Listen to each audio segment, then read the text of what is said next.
নমস্কার বন্ধু, সুপ্রভাত। আমরা চলে এলাম গৌরান্ডি মুচিপাড়া। একটা সাপ দেখা গেছে, তো চলুন সাপটাকে দেখি কি অবস্থায় আছে, কেমন আছে এবং কিভাবে আছে, তা আপনারা ভিডিওর মধ্যে থাকুন।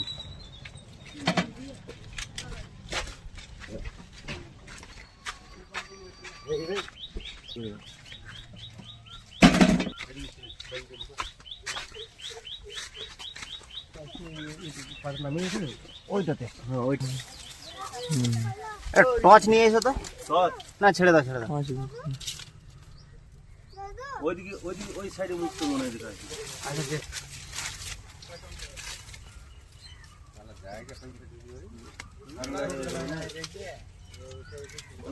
দেখি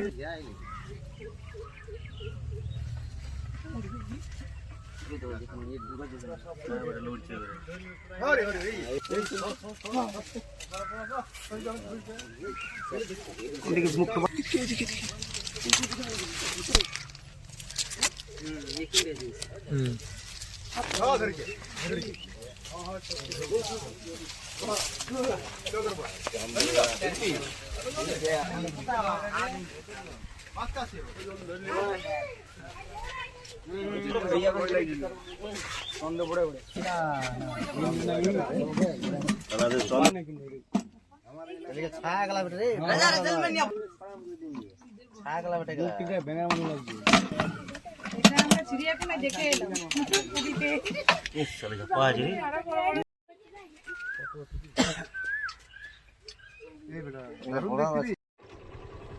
তো বন্ধু, আমরা ন্যাচারাল এনভায়রনমেন্টে চলে এসেছি।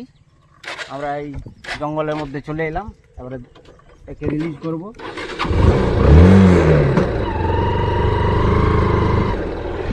আপনারা ভিডিওর মধ্যে থাকুন এবং আমাদের রিলিজের ভিডিওটাও দেখুন।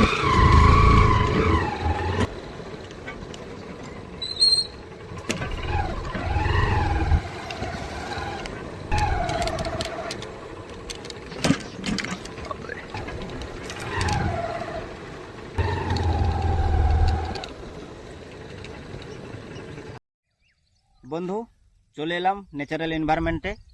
দেখছেন শান্ত প্রকৃতি এরিয়া। তো আপনারা দেখলেন কিভাবে আমি রেস্কিউ করলাম, একে রিলিজ করব। তো রিলিজ করার আগে দু একটা কথা বলি। এই সাপটা হচ্ছে রেসেল ভাইপার, যার বাংলায় একে বলে চন্দ্রবড়া। এই চন্দ্রবড়া নামটা চলে এসছে কারণ এর দেখুন গায়ে রুদ্রক মালার মতন গোল গোল দাগ আছে ওর শরীরে, এটাও ওর পরিচয়। তো এই সাপটা হিমোটক্সিন ভেনম পাওয়া যায়, যেটা এরা যদি কামড়ায় তাহলে ব্লাডের সেলটাকে ভেঙে দেয় এবং ব্লাড ক্লট করে দেয়, মানে ব্লাডটাকে জমিয়ে দেয়। এই সাপটাকে অনেকেই আপনারা বাড়ুল বা সেন্টবোয়া বা অজগর ভেবে অনেকে হাত দিয়ে ফেলে। তো আপনারা এই ভুলটা করবেন না, কারণ এই সাপ যদি কামড়ায় বহুত ক্ষতি হবে।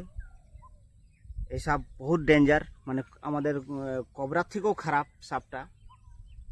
তো তাই এই সাপটাকে আপনারা কেউ সহজে ধরবেন না, হাত দেবেন না।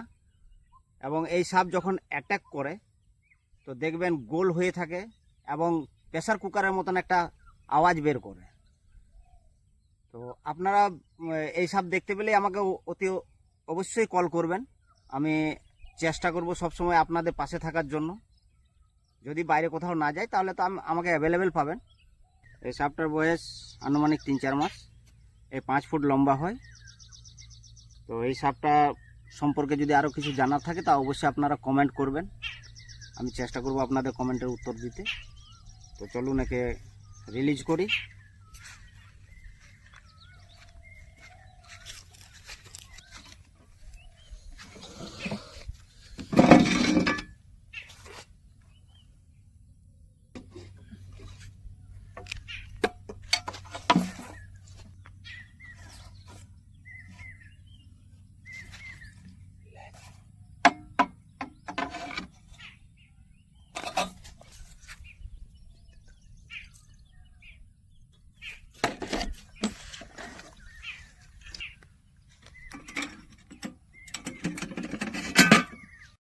বন্ধুরা দেখলেন সাপটাকে রিলিজ করলাম। যদি আপনাদের এই ধরনের কন্টেন্ট ভালো লেগে থাকে তাহলে অবশ্যই আমার পেজটাকে ফলো করবেন এবং লাইক শেয়ার কমেন্ট অবশ্যই করবেন। ধন্যবাদ।